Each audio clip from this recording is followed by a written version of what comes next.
So what direction does a door in the means of egress need to swing? Let's answer that question today here on the NFPA LiNK YouTube channel. In order to answer that question, I'm going to go to NFPA 101, which is the life safety code. And I'm going to go into chapter 7, which covers means of egress, and then more specifically 7.2, which covers means of egress components.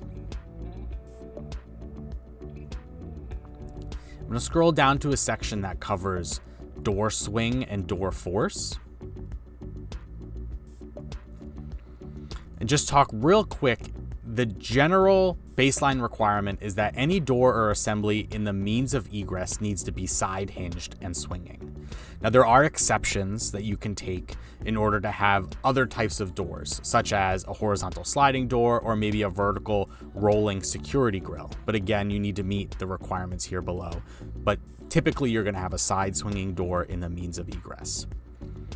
The next section here talks about the direction of that swing. So doors in the means of egress need to swing in the direction of egress travel if you meet one of these three requirements. The first is if the door is from a room or an area that has an occupant load of 50 or more, then that door needs to swing in the direction of travel.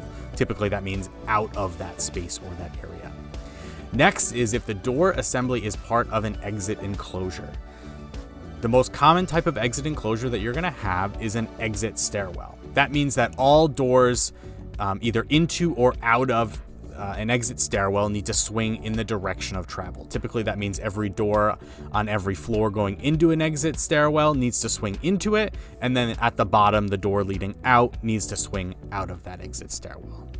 And then finally, if the door serves a high hazard contents area, then it needs to swing in the direction of travel.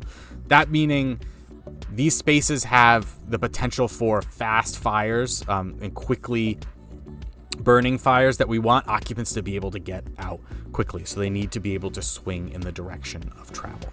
So those are the three main requirements that you need to meet in order to have a door required to swing in the direction of travel. So it's more than that 50 occupants or that exit enclosure are the most common ways that you're going to see a door swinging in the direction of travel. I hope that was a good introduction into door swings. If you want to learn more about how you can use NFPA LiNK to give you the knowledge that you need to get the job done right, go ahead and visit nfpa.org/link.